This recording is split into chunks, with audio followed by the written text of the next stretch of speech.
This is the first housing community forum. I hope you're as excited as I am about hearing from Lloyd Pendleton and the Housing First approach to homelessness. Lloyd has volunteered to answer some audience questions at the end of the presentation. If you haven't had a chance to turn in your questions card already, please pass it to the aisle and we will pick it up. It is now my honor to introduce Mayor Ray Stephenson. Mayor Stephenson is serving his 12th year as mayor of Everett. During his tenure, he has focused on public safety, economic development, higher education, and creating a vibrant and healthy community.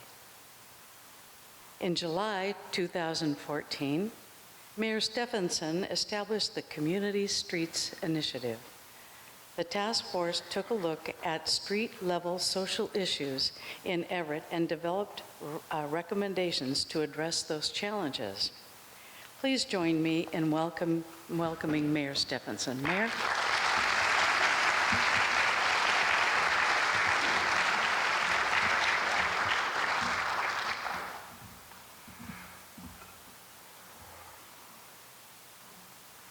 Well, thank you all very much for being here this evening. It's great to see an incredible turnout for an important subject and issue in our community.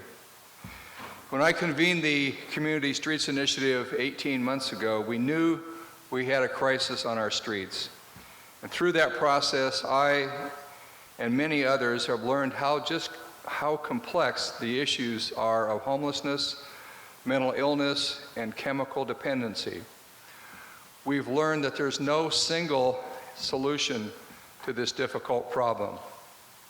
I'm so proud of the work of the task force, and I'm grateful for the commitment of first responders, social workers, nonprofit organizations, businesses, and neighbors who have a stake in making Everett a safe and inviting community to live and work. And I'd like just to take a minute to ask our Streets Initiative Task Force members to please stand and let us thank you and recognize you for all your incredible work. So please stand.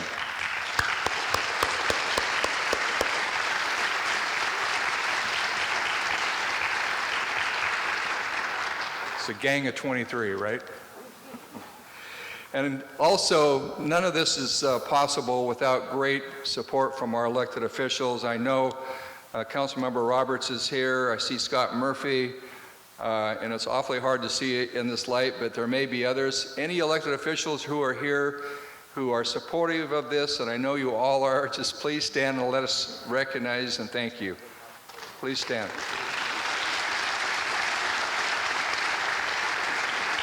And Cassie Franklin, Councilmember-elect, is here as well, so thank you, Cassie, for being here. We still see a crisis on our streets, but we have the right people working on the problem, and we're making great progress.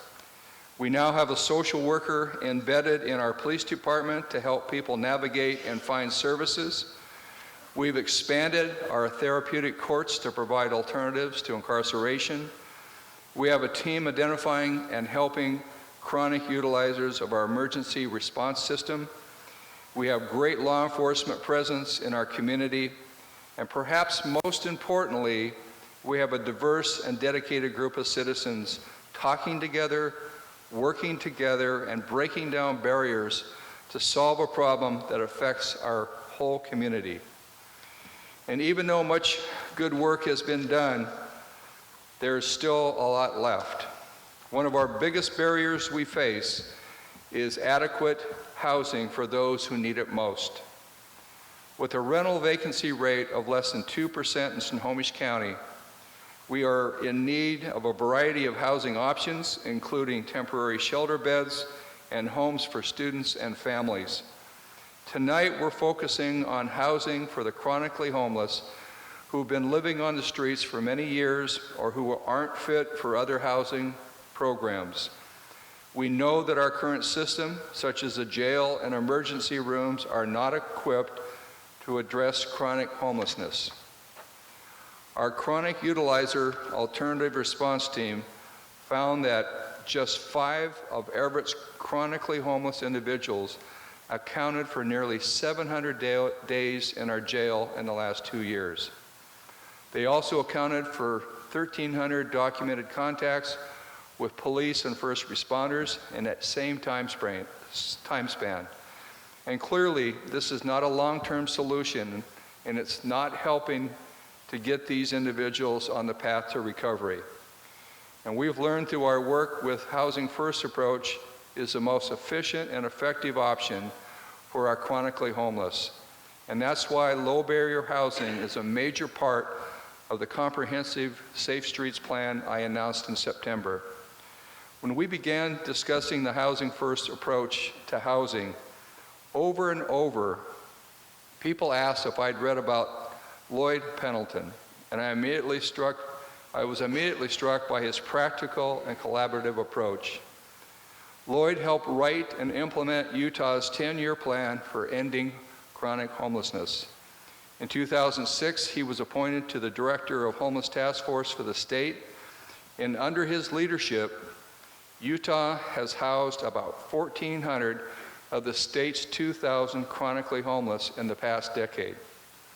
Lloyd has received many awards for his work and was asked by the Department of Justice to develop a plan for reducing homelessness for those coming out of incarceration in 2012.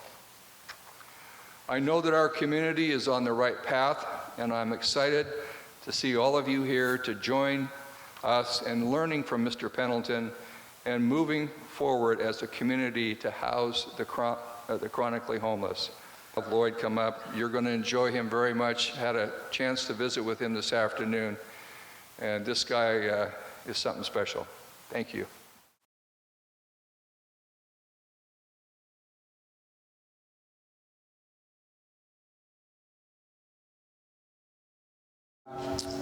That was all cold turkey for me because they did not brief me on what they were going to ask, so it was all my own response. So about 30 minutes into that interview, which was 2 hours long in the chair, I turned to the producer and said, "This is kind of silly. Are you getting what you want?" He said, "Yes, just keep doing what you're doing fine. Just keep doing what you're doing. Just keep doing." So I just kept going. So I was concerned how it was going to come out, but they really did a very nice job in telling a very complex story, making it pretty simple, because economically it makes sense, and on a humanitarian basis, it really works. So before I get started, I just want to tell you thanks for who you are and for your interest in this subject, because the number that have turned out here indicates that you do have an interest. You see an issue that needs to be addressed, and it doesn't get addressed without people like you coming and being part of the discussion. So thank you, elected officials. I thought the mayor was going to say, for all those that support us, stand up, and those that don't, stay seated. That's what I thought he was going to say, but he didn't say that. So appreciate your interest. I've had the opportunity the last couple of years to go around and speak because of the publicity we have received. And I look for certain things when I go out and present. I mean, I enjoy going out and sharing what we've done in Utah, but I also learn when I go out and I ask questions and try to take a look at the services that are available, who's involved. And there's some key ingredients that I found that's very important if something is going to really be done. I mean, I can come and speak and kind of be fun, etc. And then I go away, and many times I go away and then nothing ever happens. I'm not interested in doing that. I want something to happen because it can be done. And the key ingredient is a champion. And I found that in your mayor, city council. You have some really key ingredients. And a couple of fellows, Gil and David, who are involved in this process, and others. So you have that chance to really build and make some stuff happen. So I'm going to share a lot of ideas tonight. You'll pick up on some of them. Because I'm going to cover a lot of material, and then you'll have to sift and sort, and I'm invited some of you to come down and take a look at what we're doing, because then you have a chance to drill down, meet the other people. I was just part of the group, and to be a point of the spear on most of it, but we all came together to make this happen, so it obviously wasn't me only. So we're in this together, and invite you to come down and take a look. We'll give you a tour and meet the political leaders down there, the service providers, et cetera, et cetera. So that's all part of it. So I thank you for who you are and send you my love and appreciation. So we're going to get into this, and I just put some of these questions up there thinking, any comments on what you saw in that video clip? I don't like being that far away from you, and I'm told I have to be on the light here, So any thoughts on what was in the video clip that stood out for you? Yes? Simplicity. Simplicity. Savings. Savings. Yes? Have the numbers that were anticipated, have they actually turned out to be like that? The reduction? The amount of money saved and what's not being Yes. spent? One of the things you don't see it, because you can't go out and take it away from the emergency room people, the hospitals, and take it away from the sheriff, take it from the police. So it's an analytical number, but they are expensive on the street, and it's less expensive, or break even or less expensive, put them into housing. But you will not be able to go out and collect that money back, the $8,000 or $10,000 from somebody to put it in. So it's a tough decision to make, but it's a much more humane, and you can make the case that yes, they're not in the emergency room as much, they're not in jail as much, they're in housing, and now that they're stable and they have address, they can get their veterans pensions, they can get their disability insurance, they get stabilized, and they can start to increase income through employment. So it's just a whole different avenue they can go down rather than being on the street just trying to survive. Any other questions, comments? Yes? Pardon? Yeah, he had a job, yep. Humor is a great way to capture people's attention and retain it. Say that again. Using humor was a great way to Oh, yes. capture The people's humor. attention. The audience for that show has a very high percentage of millennials and Gen Xers. Which 20 million. is interesting. But it also doesn't include very many people who were watching the other show, which it'd be nice to get that message out to those who might watch Fox on a regular basis. Right. Yes, good comment. The other, yes. What is the parameters for alcohol consumption or drug use in terms of the program? What are the parameters? Yeah, I mean, how do you monitor that, or is that an issue?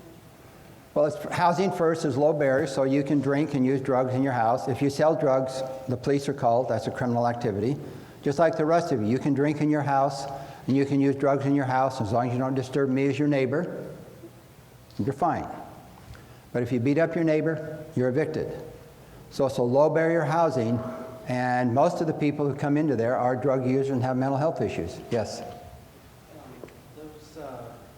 assuming those apartments that they showed, the building, Yep. it looks pretty expensive. No? That's our permanent supportive housing. That's one of our facilities. So it's not any more expensive. No, I mean, they're looking nice. They look nice, but it's just like building in the other area. There weren't any more costs than another situation. Yes? What stood out to me were many people's conception of the homeless, or should I say misconception. What stood out? Yeah, what stood out were many people's misconceptions. Oh, yeah, right, in that, yes. Right. I mean, Russell he was homeless for 3 years. He came to Utah for a job. He got robbed on the way of $3,000, showed up with $37. Job didn't pan out. He's on the street, in the shelter, on the street, got some day jobs, injured his back, hospital bills, 3 years plus on the street. So we got him into housing. So he stabilized, working, etc. So, yes, there was a comment here. Do you have any idea how the numbers in Utah compare to, say, the numbers in Snohomish County? Yes, you have 1,000 people you reported in your 2014 homeless count. We had 3,000. And the numbers I'm showing you are for the state of Utah, not just Salt Lake City, but the state of Utah. So your county count is about 1,000, 997 or whatever it was. Can this be done on a local basis? Absolutely. Absolutely. The only way you can do it is local. You can't do it non-local.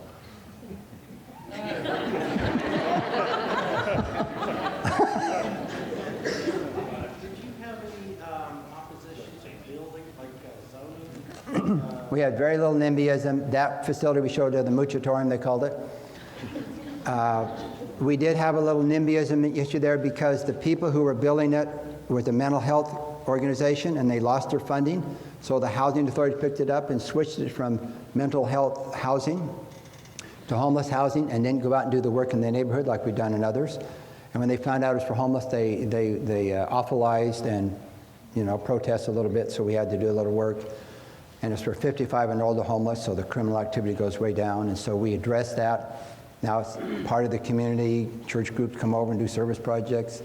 The kids come over and do their Easter egg hunts on their lawn and everything else. And so we've had very little enemy as a mission because we worked very diligently of where we located them and working with the people in the neighborhood, and it's light industrial, residential combination.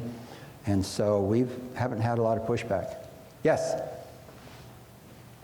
Do you know if the casualty, people dying on the streets, has that gone down any? No, not the number of people dying, but the age of the death has gone up because most of the people that die now are in housing.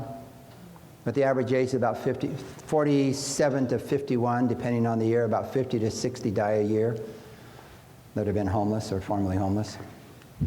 The clip implied that you couldn't find homeless people on the streets. Is that accurate? No. They went right downtown where the LDS Church office building is. There's no homeless down there. There's some panhandlers. No, when you go down to the shelter, there's a lot of homeless people. Yeah, no, they're not buried or anywhere underground or anything else. No. All right, okay. Thank you for your comments. I'm going to move through this material. The other thing which I wanted to point out is they made the comment as if Pendleton sees them as actual people. Guess what? They are actual people. There are homeless citizens. There are citizens. Get over this idea that they are they and we are we. Not that you have that attitude, but a lot of people do. The homeless people, those homeless people. It's us. They're our citizens. Now, if they move here from Seattle or from Utah or Wisconsin or wherever, they're still our homeless citizens. And also, please get over the idea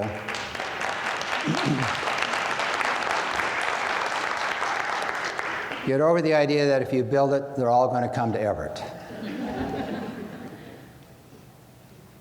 They're going to come here anyway if they want to come here. So don't even deal with that issue. Just provide the services and in an effective way and an efficient way and make it happen. We can get hung up on these ideas that, protective and whatever. Look, a lot of people come to Utah because of jobs. We have a very strong economy. We saved you a seat right here.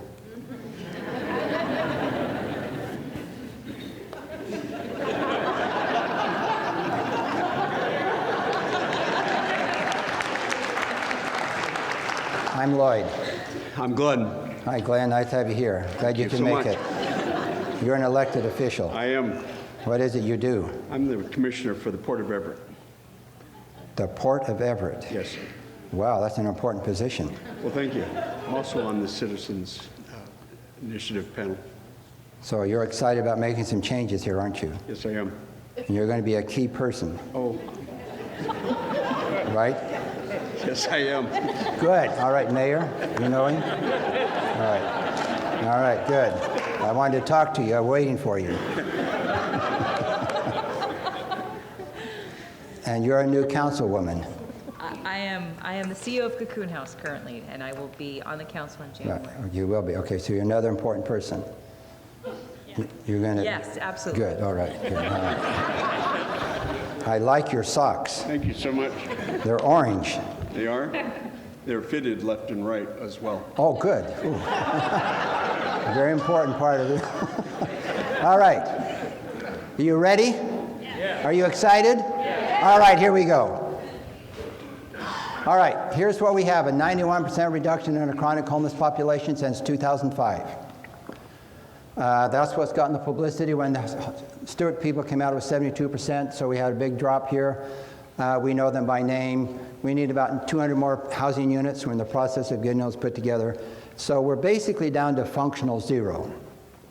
And the goal is that we have a system in place that will quickly identify a homeless person, assess what their needs are they veterans, are they families, are they youth, are they chronic, and that we then will be able to move them into the appropriate intervention. that their period of being homeless is very short-lived. You will never end homelessness. So I try not to use ending homelessness as a tagline, because the moment you declare we have ended homelessness, some reporter is going to say, I saw a homeless person. You're a typical politician. You make these declarations and you lie. So never say we've ended homelessness. We have a system in place that effectively and efficiently identifies, intervenes, and gives them housing opportunities. And we know that there will be people who will die on the street because they're so mentally ill, have so many issues, they will not come into housing. We don't know what that percentage is. It may be 1% of your homeless population, 2%. But I heard the story about the guy down in Houston. Every day they went out, he lived under a bridge, overpass. They went out and every day invited him to come into housing. On the 753rd invite, he said, okay, you're serious, I'll come into housing. So we have to be diligent and persistent. But don't get hung up and caught up in your underwear that it can't be done. But you can provide a housing opportunity to every homeless citizen. And you can't do it all at once, so you need to focus on one of them or two of them and drill it down, get that resolved, and work on to the others. So this is what's gotten us the publicity, the chronic homeless Everett.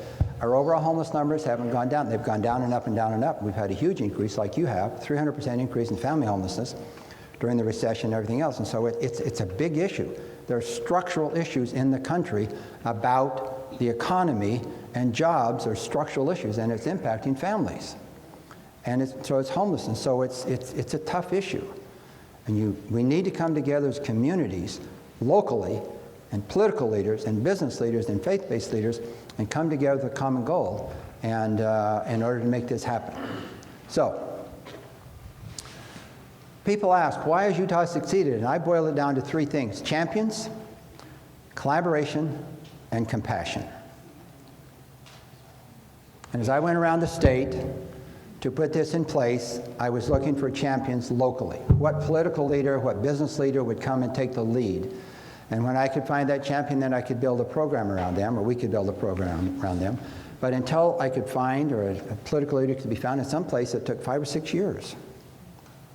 One place, 8 years, to finally get somebody to buy into the idea. So persistence becomes part of it, but you need the champion. And it's generally a political leader, a mayor, county commissioner, that owns it and carries the ball into the discussions where the budgets are dealt with and the human services issues are dealt with, and you'll never have enough money to solve all the social issues that we can find.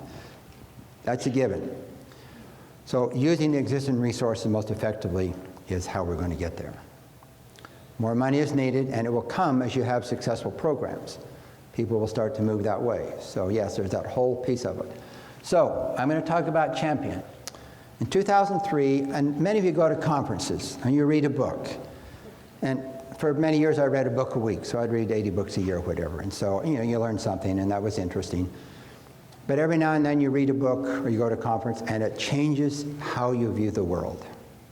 It's an epiphanal moment. And I went to one in upstate New York, and there was 3 days training, and my takeaway for there was they had observed there were a lot of public works projects going on for quite some period of time, and they were the same kinds of public works projects, same amount of money, different communities, and some of them would be flaming successes and some of them were miserable failures. They said, why? So they went and did a study. And they found that where they were a flaming success is that they had a champion. And they looked at the characteristics of the champion. So you can have a person that may have a passion about it, but they had to have certain characteristics in order for that to be a success. So what I've distilled down here the few characteristics. And when I became aware of that and sat in that seminar, I went through that, and I felt that it pretty well described kind of my attitude and my approach. And so I guess that's why I resonated with it. And so when I went around the state, I was looking for these kinds of individuals that had these characteristics in order to build a program around. Because locally, like the man said here, I mean, most of the homeless are in the Salt Lake area, the Wasatch Front, that 100-mile strip. 80% of the 2.9 million people in Utah live along that front. 85 to 90% of the homeless are there. 96% of the chronic homeless along that front. So it's pretty concentrated, but you have all the rural areas. So this was a statewide effort, and so I went out and had to spend a lot of time, but locally, helping them create the vision, their own 10-year plan, finding the champion, and putting that together. So I was looking for this. So basically, energy begins and finishes projects. Stamina, staying power, enthusiasm, optimism, sense of humor. Bias to act. Focus on solutions, sense of urgency, opportunity driven. Sense of urgency. I've observed that people will pull together a blue ribbon committee and they will meet for a year, 14, 15 months, 16 months, and they'll produce a wonderful report, footnoted ad infinitum, beautified, deliver it to the press, the mayor, the county mayor, big press conference, look what we've done, and then it all goes away and they say, now who's going to implement it? Well, okay, we'll give it to Paul, he'll implement it. He already has a full plate. But so it doesn't go anywhere. Over 400 10-year plans were written in 2003, 4, 5, and 6 to end chronic homelessness across this country. Probably 2 were implemented. I'm looking for the third one. Beautiful plans. Our plan, if I sent you a copy, you'd say, this looks silly. I mean, 2 or 3 footnotes. It's just stuff I wrote up, but we implemented it. We were implementing as we wrote it. We made it happen. We knew what we wanted to do. We put it down so we could check on the continuum of care. Plan written. It was approved by the State Homeless Coordinating Committee. The local committees had a plan, which I helped them write, based upon the state 10-year plan. But we implemented it. We made it happen. So urgency becomes important. And I'll talk about some of that a little bit later.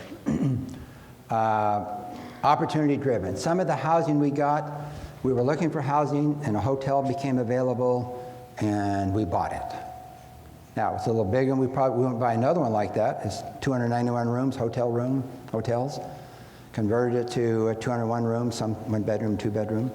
But it was an opportunity, we took it because we were in the mindset of looking for it.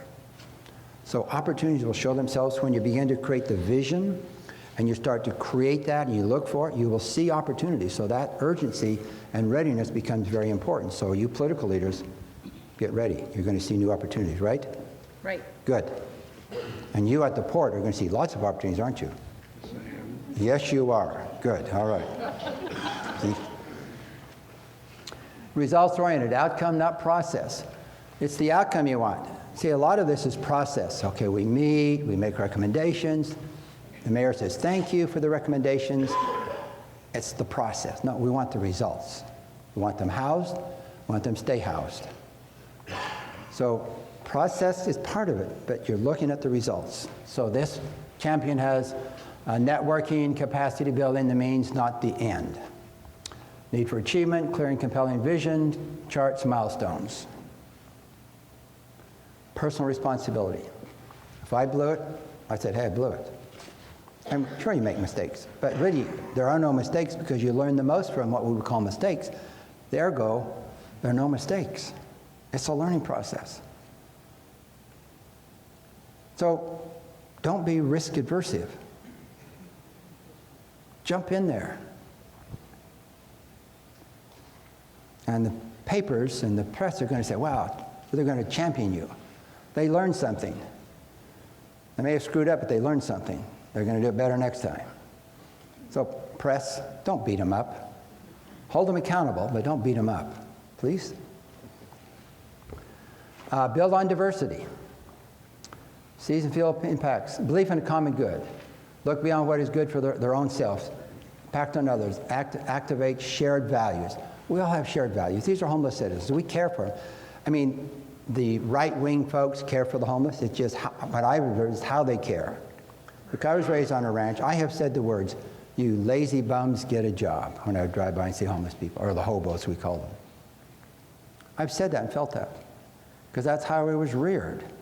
I personally have morphed over the years to say, They have no boots to pull themselves up by. They've been traumatized as children. It's not mine to judge and condemn. It's mine to bring hope and to care. That's what I'm about. They are human beings. They're my brother, they're my sister. I see them as that. They may be obnoxious as hell, but they're still my brother and my sister, and I love and care for them. They may be tough to interact with, but I don't have to react. I act and share love and care. And eventually they will sense that and feel safe to be able to start to look and deal with their issues. Inclined teams. Form teams from different like-minded. So when the mayor puts together a committee, he's going to want people who just look at the world different than he does. Because that person will cause you to think and look and analyze. You want the best discussion. Don't put people on the committee that have the same view of the world. You'll have a huge blind spot. No question. Share credit. Seek creation, not agreement. You're creating. You're creating. So there will be disagreement. And we had lots of weeping and wailing because we made some changes. We took funding away and repurposed it. So there will be that process. They understood why we did it. May not have liked it, but they understood why we did it. Tough decision needed to be made. So that's going to be a process you go through. All right, so champions, does that make sense? And as I go around the country, and when we can, and it's pretty easy. I mean, you can go within a day or half a day, you can pretty well tell, is that committee going to be able to do something? You can do it. You've got the key ingredients. You need a few more. The port's going to be there now. Yay! The county. Is the county elected official here? Uh-oh. The county's here. What? The county's here. A lot of county folks here. Well, I know there's county folks here, and they're very important. But we need elected officials who are going to give them support. Because it's important you have the support, isn't it? Yes.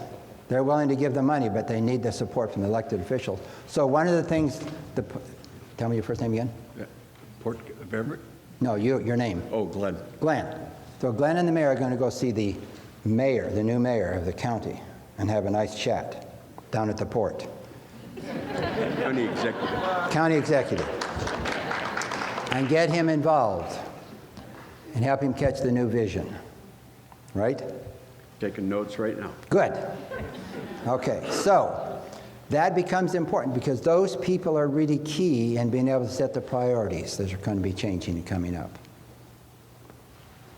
All right. Now, I like this I just picked up. No change, no destiny, no fate that can circumvent or hinder or control the firm resolve of a determined soul. I was a determined soul. When I heard about the 10-year plan to end chronic homelessness, I said, you guys are smoking something. Because they had used the words ending homelessness. I said, that will never happen. Too many personal choices. In May of 2003, I went to a 4-day seminar, and I heard the research. I heard Sam Sambera speak about the Housing First. And when we flew out of Chicago, and we started to do our plan there were 9 of us, and we flew out of Chicago, somehow I got a window seat. I like aisle seats, not window seats, but I had a window seat. And I flew out of Chicago, I looked out the window, I looked at the clouds going by, and I said to myself, Lloyd, if there's any state in the union that can achieve this goal, Utah can do it. I was convinced. I had my mind and heart shifted. I was convinced it could be done. I became a determined soul. Now, were there roadblocks and barriers? Absolutely. Was it fun going over and through them? Absolutely. Removing people? Absolutely. Painful, but they needed to be moved. Most of them came along, but some of them need to be removed. They're in a key spot. They're on the wrong bus. Good person, wrong bus. Or wrong seat on the bus. Those are tough decisions. But if you're going to make a change in the culture and make a change in the system, those decisions need to be made. Now, you give them a chance, you coach and mentor, and you bring in, you encourage, but when they're stuck on their view, and it's a view that isn't going to contribute to the solution, and they're in a really key spot, they may need to go to another location. Okay, collaboration. I came across this saying by Isaac Newton. Many times we build walls rather than bridges, and many times we build walls inadvertently, not even knowing that we're building the wall, because of what we say and how we say it and when we say it. We build a wall, and especially between middle class and poverty folks, we use different languages. So they misunderstand the middle class speaking to the poverty folks. So and there's a whole set of training that I'm suggesting that some of you guys take a look at in dealing with this whole process of how you build bridges and dealing with the poverty culture. And most of the homeless are long-term generational poverty. Some of them are situational poverty, but they're in poverty. So building those walls, taking down those walls, building those bridges becomes really important. So this is our vision. And what it basically says that we're committed as a state to give a housing opportunity to all individuals. And our mission statement is dealing with chronic homeless right now and veterans homeless in 2010, and then family in 2020 and youth in 2020. So as a state and as a community, we are committed to give a housing opportunity. We can do that, and we're tracking. So when our outreach workers go out, our case managers in the shelter approach the individuals, and we give them housing opportunities. Now, we haven't gotten to the 753rd one like the guy in Houston, but we continue to outreach. But we are tracking that we have now, when we identify a homeless person, chronically homeless person, a homeless veteran, whatever, that we've given them a housing opportunity. We're there on veterans, basically. We have empty beds. We have 41 homeless veterans. We expect to have housed by December 15th, or sheltered, but basically housed. So we're committed to that. Chronic, we need a couple hundred more units, and we're getting there. So we're basically at functional zero. Now we're dealing with youth, and we're just building a new shelter for youth and housing for youth. We have some, but we need more, and that's coming online here in the next 6-8 months. And families. So more on the family situation coming, although we've done some good things with that already. So, so that's our vision. We can achieve that as a community. That's achievable. We get to functional zero. We're not ending, quote unquote, no more people on the street. We have reached out and meaningfully given them that choice. We honor their choice. We honor their choice. But we might want to make it very inviting and very connecting and very meaningful to them. So, who needs to be at the table? Champions, political leaders, funders, housing authority. Your housing authority folks here? Who? So, city or county? City. City. County? Okay, I don't know where you are in your approach, but it's absolutely crucial. We may want you to come sit here on the front row. You want to come down to the front row? No? Our city and county housing authority, which are our largest one in the state, in Salt Lake area, we're in the discussion, in the planning, and project-based Section 8 vouchers, right from the get-go. You can project-base up to 20% of your vouchers for your chronically homeless, etc., veterans. Crucial, crucial, crucial. So that's another key discussion you're going to have, you and the mayor, with the housing authority folks. Project-basing Section 8 vouchers.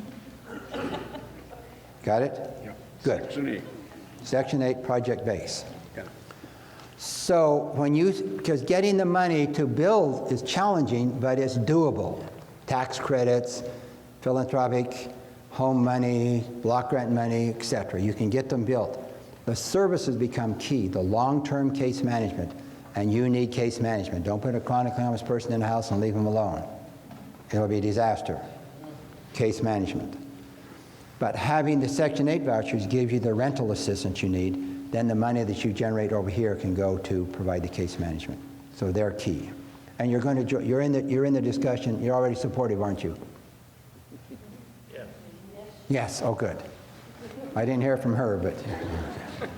Okay, so, they're key. Faith-based leaders, we have some faith-based here, homeless service providers, public safety leaders, others, etc. Port authorities. We don't have ports in Utah, so I didn't include them. There is Salt Lake, but that's a Dead Sea. Nobody leaves there.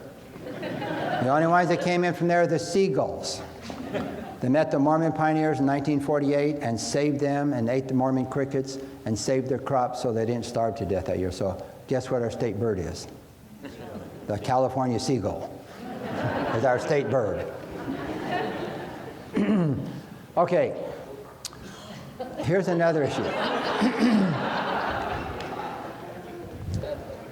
We have these committees and we communicate, but we have the illusion that we think we've communicated.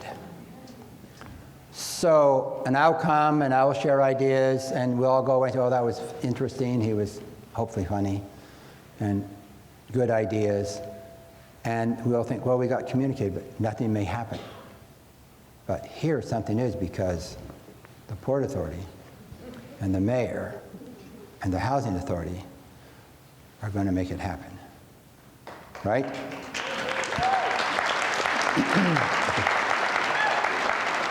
And he's taking notes. And so is the mayor. No, Deborah's taking notes. Deborah's taking notes. Okay. Compassion. There's a book, Start With Why. I would suggest you get the book, Start With Why. And it deals, because quite often, and he goes through the whole process, many times you know what we're doing and we don't know how we're doing it, but if we don't have a basic why that's integrated with our how and what, it basically fizzles out after a short period of time. It's personality driven, people don't rally around it, it's not inspirational, and so it just doesn't click. And so you need to start with why. Why do you want your homeless citizens housed?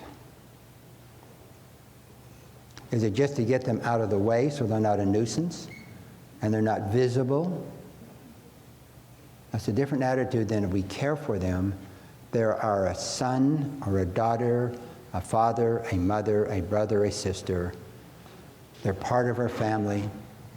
They're part of our community, and we want them to be able to integrate into the community and have a successful life. Reunite with their children, reunite with their family. That's why we want to do it. Because some of you here may be homeless someday. Very successful people get hooked on drugs and alcohol, end up on the street.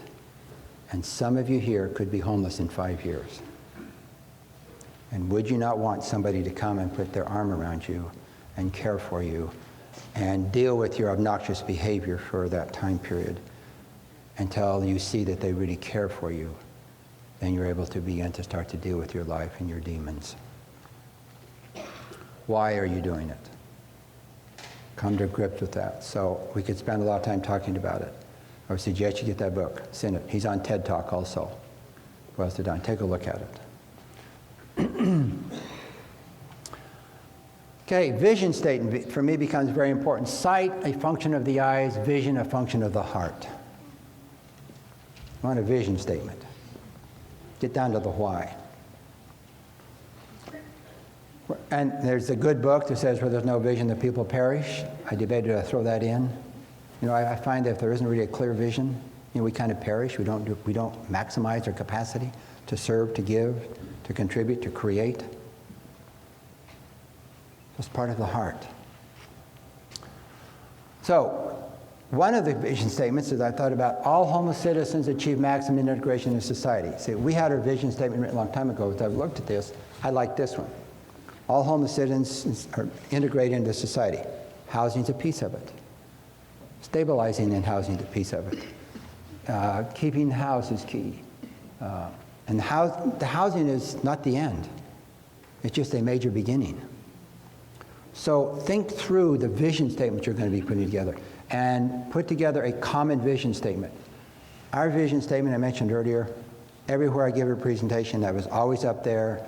Every meeting I went to, if it's beyond just, you know, if it's more than planning, that vision statement was there.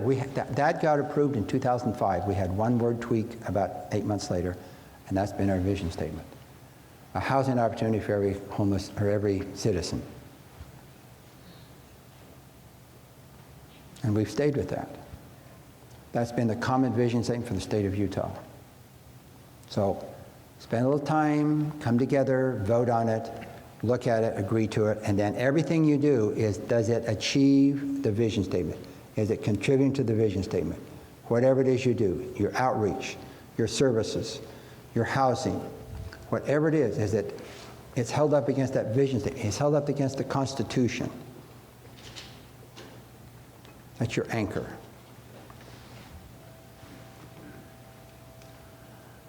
Albert Schweitzer, in everyone's life, at some time in our inner fire goes out. It is then, oh, I left out the R, burst, sorry, bust, sorry, I didn't notice that. Burst into flames by an encounter with another human being. That's who you are. You're flame lighters. You're flame lighters. You bring hope. And when you have genuine love and you come up to that homeless person, they can say, they're very good at nonverbal cues. They can read whether you really care or you're just saying the words.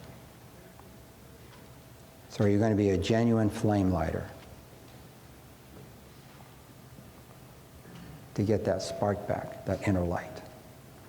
That's what we're about. That's what we're about. That's who we are.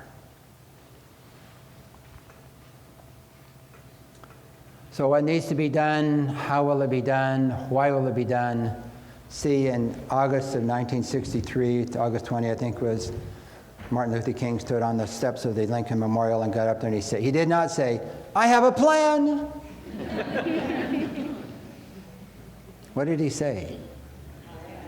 I have a dream that little black boys in Alabama and little black girls will hold hands with little white boys and little white girls and walk together. Now, whether you're black, white, red, brown, yellow, green, we could all feel that dream. We could all, he was an inspirational person. Now, he was not the plan. Ralph Abernathy was the plan. It wouldn't have happened without Abernathy. He's the one that made it happen. But here was the inspiration that inspired us all. But Abernathy made it work. So there's you need both. You need the visionary, you need the champion, you need the leader, you need the inspiration, you need the leadership. But you also need the Lloyd Pendleton, the Dave, the Hill,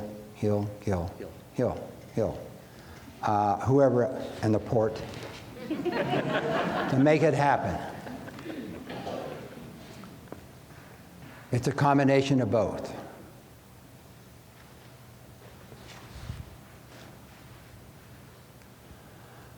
So, they are citizens of our community, people suffering in need of hope, bigger picture brothers and sisters. Now, this got crystallized for me. So this is my personal view. This is what also motivates me. We had the governor come to a conference earlier this year, and we're out in the parking lot waiting for him to arrive, and I was talking to the outreach workers. And they made a comment that and part of the outreach team, there's a medical team that goes out, and they go out to the camps and everything else along the river. And they also go out twice a week to deal with the street workers, the prostitutes, to just check on them from the medical standpoint. And two of the people on the outreach teams were a couple of those, they call them girls, self-girls, on the street. So they know a lot of these women on the street.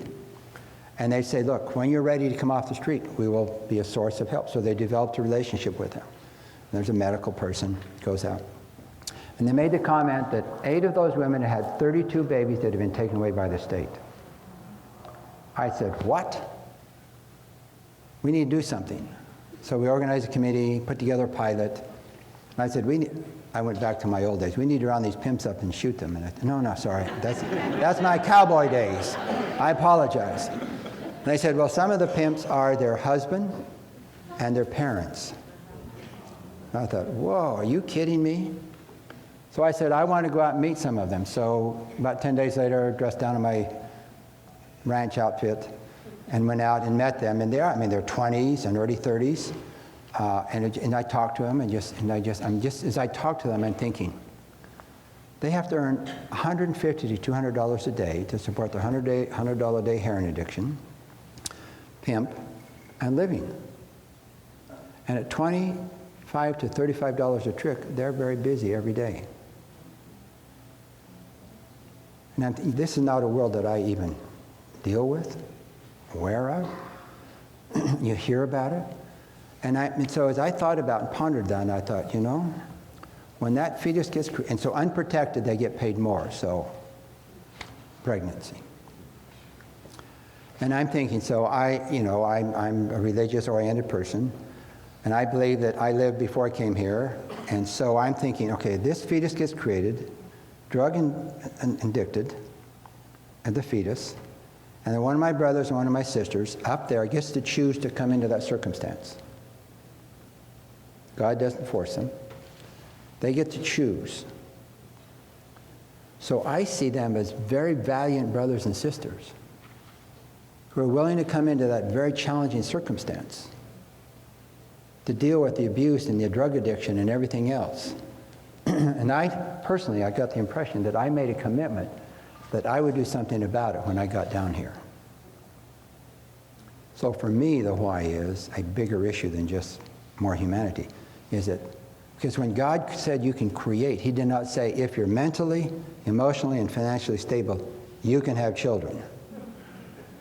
He gave it to everybody. And so these brothers and sisters of mine come down in those circumstances. So that's my why. I just share that with you because that's what motivates me. To reach out and to bring hope. And to encourage others like you to do likewise.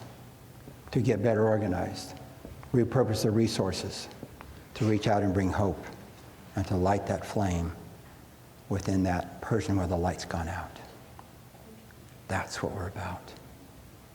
That's a different why than just getting them off the street, non-visible, and some housing out of the way. No, we care beyond that. We don't want to be like this guy.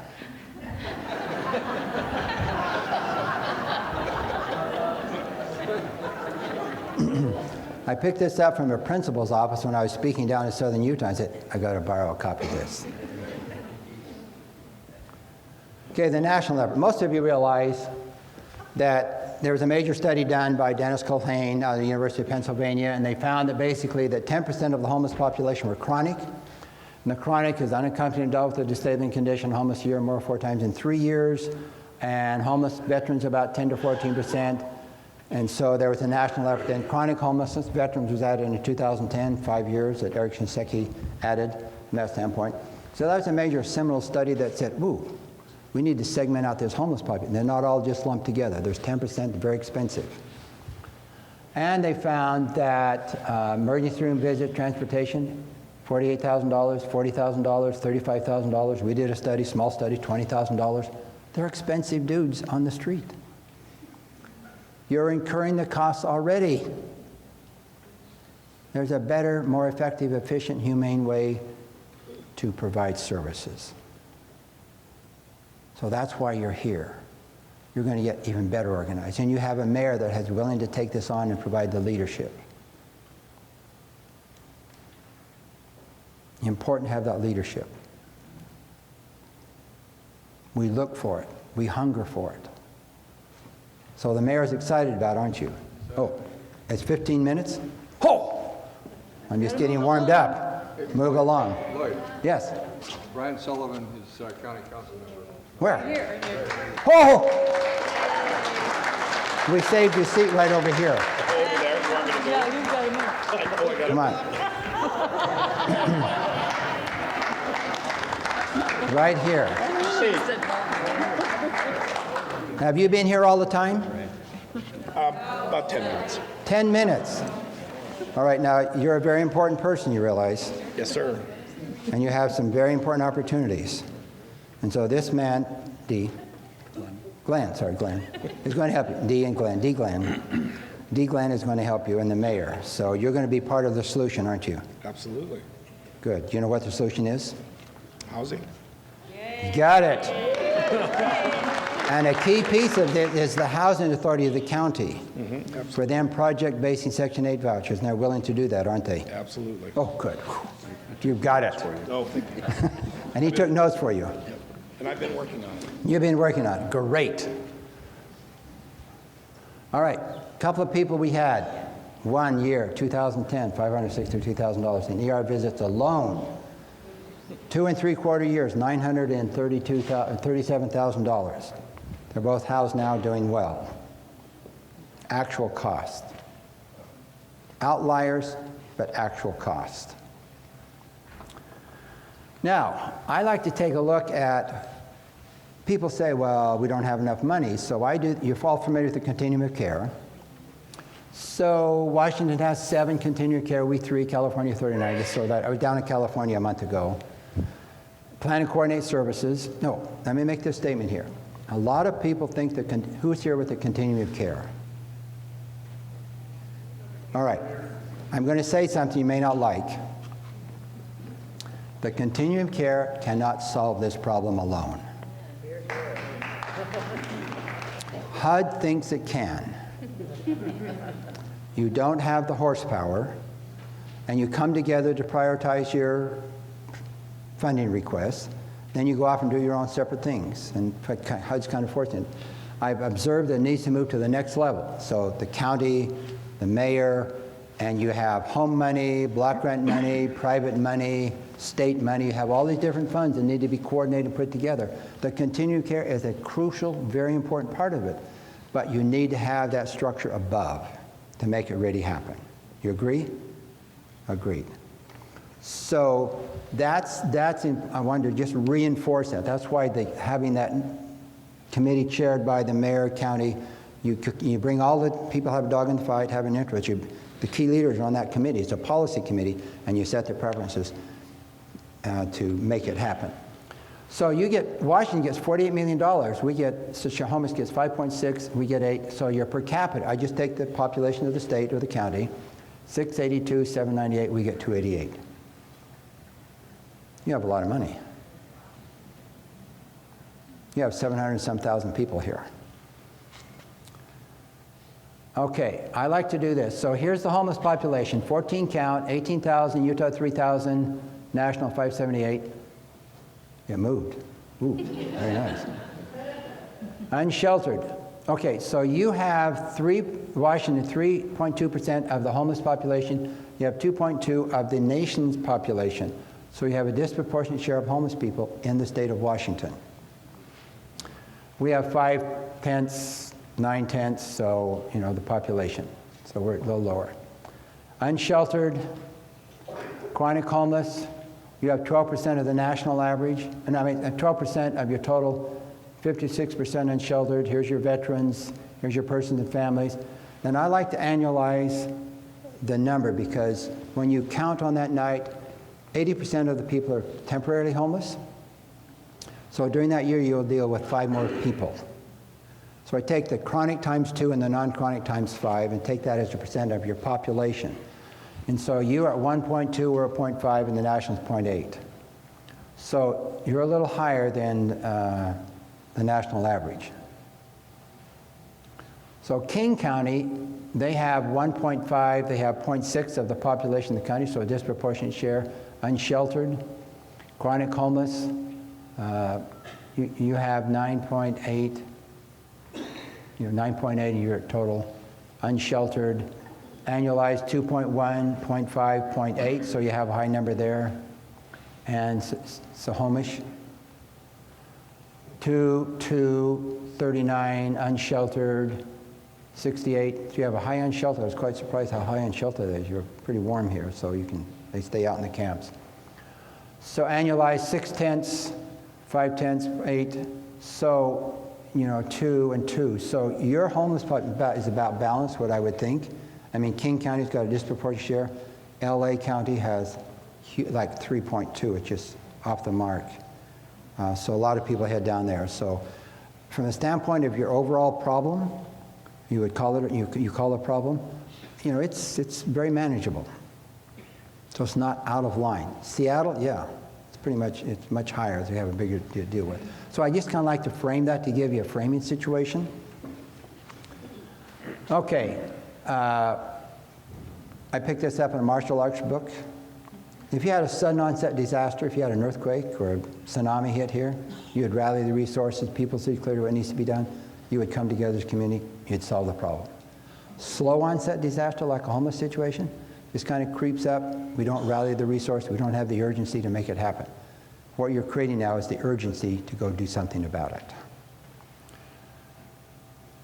You saw that, you saw that. See, but here's our numbers coming down, the recession, the ARA money, the stimulus money came up, came down, we had a little bump here. So our overall numbers, see, this is a percent of the state's population. Here's our chronic numbers coming down here. So we have dealt with this and veterans homelessness, and now we're starting to deal with this much more effectively. Even though we absorbed a 300% increase in family homelessness over the last 4 or 5 years and didn't have to build any new shelters because we've taken these long-term shelter stayers out. So we'll be able to absorb that. So we're now addressing the overall homeless issue. We thought it'd come down, but it's becoming a big issue across the country. We were able to convert shelter beds. Here's our numbers, 14, 13, 14, 1932 down 178, 91%. We have a state homeless coordinating committee that's chaired by the lieutenant governor. This is our 4th lieutenant governor. We have cabinet level people sitting on there, the continuum of care, faith-based. We've lost our formerly homeless. We're looking to find one there. Housing authority representation. We have subcommittees dealing with discharge planning, affordable housing, supportive services. And then we have local homeless coordinating committees, because this was a statewide, chaired by an elected official with anybody with a dog in the fight in the system. We have a local committee. Here's the state committee with all the subcommittees. Here's all the state, private, federal funding, consolidated housing plan, continued care, driven into the local committee to deal with their homeless people based on the local 10-year plan, which is based on the state 10-year plan. So we have it, we call it centrally led but locally developed. Centrally led but locally developed. So we have that engagement process. So this is a 6-hour drive down in the Four Corners area, and I'd go down there every month to those meetings for the first 3 or 4 years. A lot of windshield time. But it was important for me that I be in their meeting to help them begin to deal with the issues, see me as part of their committee, part of their solution, and so I made that commitment to go out and to get that engaged. And it paid off because it got them involved in the process. Einstein, we've heard the mental health issue or the insanity issue. We need another conscious approach to deal with this. It's got to be different than what created it. So you're in the process of doing that. There's state homeless trust fund money, home money, CDBG money. There's all kinds of funding, and we've talked about some of them earlier, not here, but others. There's pay for success funding. We had a philanthropic group, Crusade for the Homeless, that put in a mere $300,000 a year to anchor some of the housing, but it was an important piece. So we cobbled all that together. Housing First, you're familiar with the ideas. It's once you get into housing, then you can begin to deal with the chaos in your life. It's based on need, not reward for clinical success. I'm just going to quickly, because time is running out. Harm reduction approach.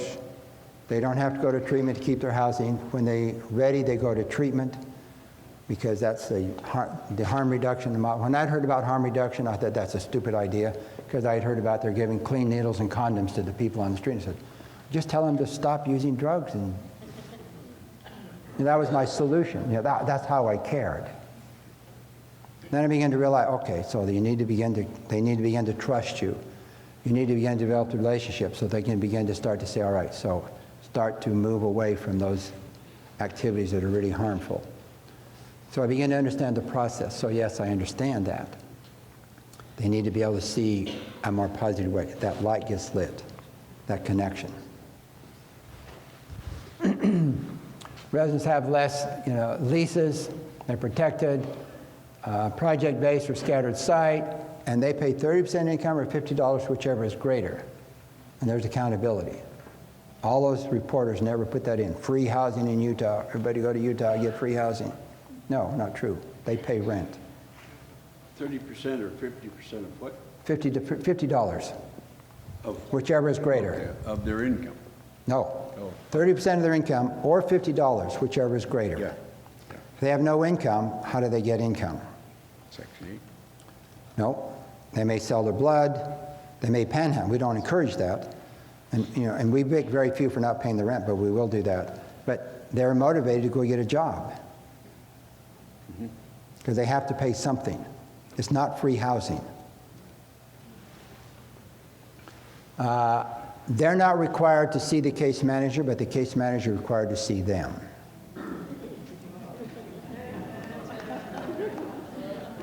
So the case manager is required to see them and engage them in any way they can, at the mailbox, at the washer dryer, and we set it up so they come down to the common mailbox, the washer dryer's down there, so they can engage them, and then there's a controlled entry, so they go in and out, so they engage them, they knock, and they do those visits, everything else. Not dependent on participation in services, targeted to the most vulnerable. And when we heard about this, we did a pilot. Samson Barris came out, and we met him in May of 2005. We had him come out in June and speak to our political leaders and everything else. And we said, all right, we're going to test this new idea of housing first.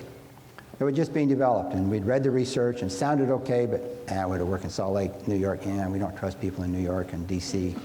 They have all these harebrained ideas, and they foist them on us in the West. And they're wicked, they even mean nasty and bad, and they're untrustworthy, you know, so there's all that attitude. So we said, all right, we're going to do a pilot. And since I was reared on a ranch that had a wood stove and a coal stove, and I chopped the big end of the log first, I learned to chop the big end of the log first. I said, when we're going to do a pilot, we're going to take the most challenging, difficult, chronically homeless people we can find, and we're going to put them in scattered site while we build 100 units. Because we will learn the most. So we took a couple of months to find the most chronic and put it together, got the landlords, and put them in scattered site, and 22 months later, all 17 were still housed. The national average is 85% would be housed. We became believers. Case managers, executive directors, politicians, state staff, we became believers. It sounded great, it worked. Now, some went back to the street for 30 days. We outreached and brought them back in. It worked. We proved it. So pilots work. Start small, but fast. Within 2.5 months, we had 5 housed. When we attached the idea, we had 5 housed. Then we had the 17 housed in 3 or 4 weeks after that. So so this is the first 100 units we built. This is second units, 2008, 84 units, another city. And it looks better than this now because this is winter. It's all beautiful still. It looks great. This is the Holiday Inn, 291 rooms. They've redone this. It's an old picture. It's very nice. Has the grand piano from the Holiday Inn still there, and the chandelier's still there. So you go in. This is chronic homeless families and individuals, and it has an early Head Start and a Head Start in some of the former conference rooms. Works wonderful.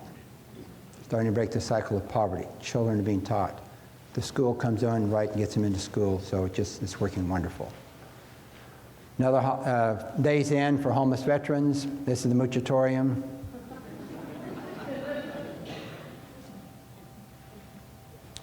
And this is early. It's now landscaped and everything. You saw it in the video clip. This is 72 units on the VA campus for homeless veterans. This is the mixed use for homeless youth and homeless families and market rate and refugees. 136 units. I have an arrow up there. It's 136 units. And just the last phase opened up last fall.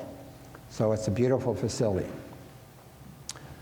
80% retention rate, 10% move on, 6% evicted, 2% died, 2% walk away. Champions are key, collaboration very important. Why are you doing it? Crystal clear vision, you can take action. It's doable. We did it, we're doing it, you can do it. So thank you very much for the opportunity to be here.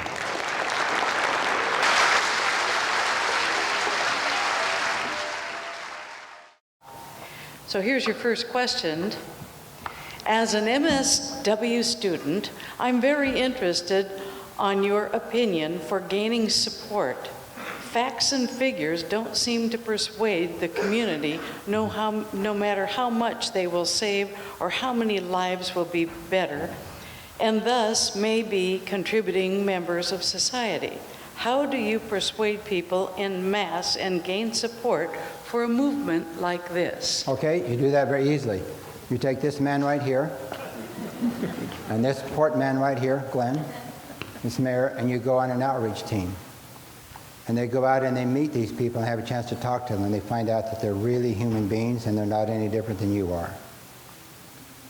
So yes, numbers are interesting, and that's part of the discussion. But until you move it to the heart and you have a feel and a connection, it ain't going to happen. So yes, you can go in and speak to the city council and you can pontificate all this. And quite often, one of the problems, the challenges, the social workers think if you write 40 pages and send it in, that it will do the job. There's a tendency to stuff more into a report than people can read. You know, make it very real. 2 hours out on an outreach team, taking a look at, talking to these people, changes. So yeah, you make it real.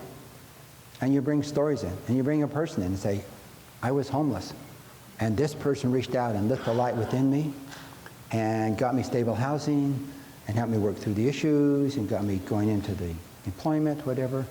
So yeah, that's how you make it personal. Very important. Ready? Is there a reasonable answer to why haven't more states or municipalities embraced the Housing First movement? Yeah, there's a reasonable answer, because they haven't found the champions that have taken this on as their issue. It's been process-driven. They do all these 400-plus 10-year plans written. 2 or 3 have been implemented. I mean, so it's been process-driven, and they think that's the product, that's the end, as opposed to the results of getting people housed and integrated in the community. So yeah, it's hard work. But somebody needs to step up and say, we're going to do it, I'm going to be the leader, follow me, and people will follow. They're looking for leadership. And we're lacking leadership in this country, in my opinion. Real leadership. Not a bunch of managers. Managers play an important role, but we need really good, effective leaders. And leaders inspire. There are people who are in leadership positions, but then there are also people who lead. Just because you're in a leadership position doesn't mean you're a leader. They may follow you because of your position, but leaders inspire people to follow them no matter what position they're in. Assuming that we support a Housing First approach, what are the most... Assuming you're going to support it? What you are supporting it. Yes. What are the most important steps to make it successful? Okay, I would say the Housing First, you say we're going to have 20 people housed in the next 2.5 months. You start doing it. It works, but you need to know that it works. You need to feel that it works. So to me, we did that pilot in 2.5, 3 months. When we got the idea, Samson Bears came out, we said, we're going to do it. And we'd set aside money to do pilots, and so you actually start doing it. You'll be amazed at the change in the discussion when you say we're going to do something in the next 2.5 months. It changes what you discuss and when it's going to happen. That, to me, is the key. I hope to hear back from the folks up here, David and Hill. It's one L. That you have people housed in 2.5 months. Right? And the county is going to be part of the solution. And some of that housing is going to be, they're going to be housed out in the county also. But you do it. How have the housing project in Utah impacted the neighborhoods where they are located? Okay, did you see those facilities? They're in light industrial, kind of older residential. Greatly improved the value of the community. They become part of the community. They become service projects for the faith-based groups to come in and to do that, Eagle Scout projects. So they've been integrated in, and they really, I mean, it just, the one area where the Muchatorium had NIMBYism, it really is part of the community. I mean, The children walk by there from the neighborhood to the school, and they awfulize and figure these children are going to be raped and pillaged and plundered with these wicked, evil, mean, nasty, bad homeless people who have a criminal history, even though they're 55 and older and their criminal activity has really gone away. They really awfulize, and so we had to deal with that, and we got through it. Now they just see it as part of their community. So it's really upgraded the overall community. How do you deal with people who trash their housing units? Okay, they are inspected once a month, and part of it is you work with them and you work that through. Now, it may be that they're such that you may need to hire, it's going to be better that you may hire some college kid to come in and work with them to clean that up, because they've never, some of them set up their tent and stay in their tent, in their unit. They mentally never move out of homelessness. Very few, very, very, very few. But it may be cheaper to hire some college kid to come in and some young person come kind of flirt with them and kind of teach and help them wash the dish and everything else from a standpoint, so that you basically help them begin to see and model to keep them housed rather than putting them back out on the street. Because if you go and just say, clean up your room, they've never cleaned up the room. They've been in camps for 20 years. We had one guy that came in, case manager came in and said, it's cold in here, why don't you turn up the heat? He said, how do you turn up the heat? See this thing on the wall is called a thermostat. You go, I had no idea. It's that basic. So get over this idea that they view the world as you do and how you keep your house.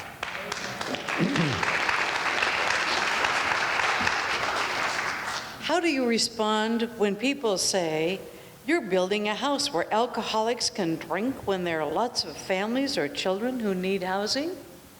Yeah, that's true. We are.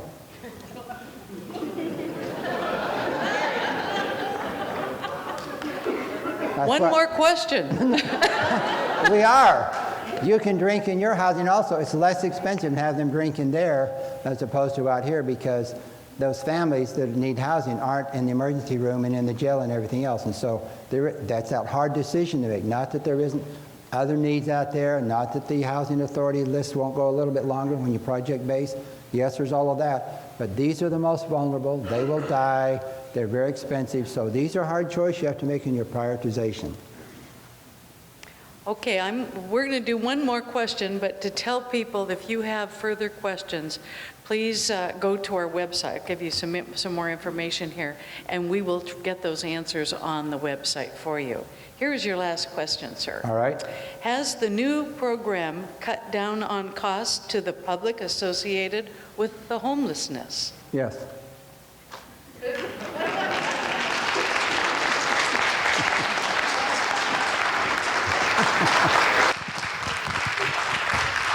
So Lloyd, thank you. I know folks want to get home to their families, but thank you very much for being here. We set a goal of housing 20 people in the next 2 years, and we know that we're going to have to be very creative about how we do that. But I say, I'm so inspired by what you've said that we're going to house 20 people in the coming year, and hopefully we do that by the middle of the year. We know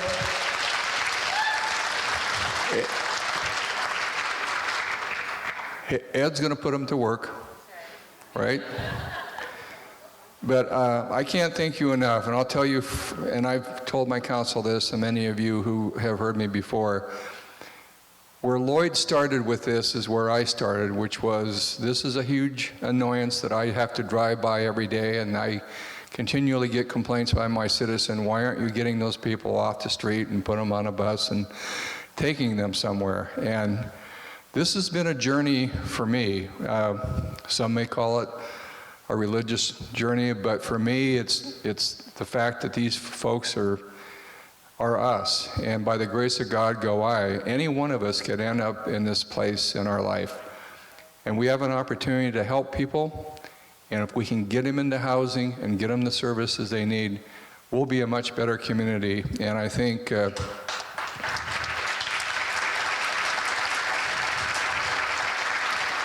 and you know, having the port here and Brian having you here from the county and our new executive, I talked to him a little bit about this so far.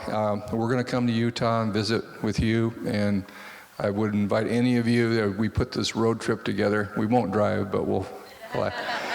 But I'm anxious to see what you've done, and I want to thank all of you very much. This turnout is beyond anything we imagined, so thank you for being here.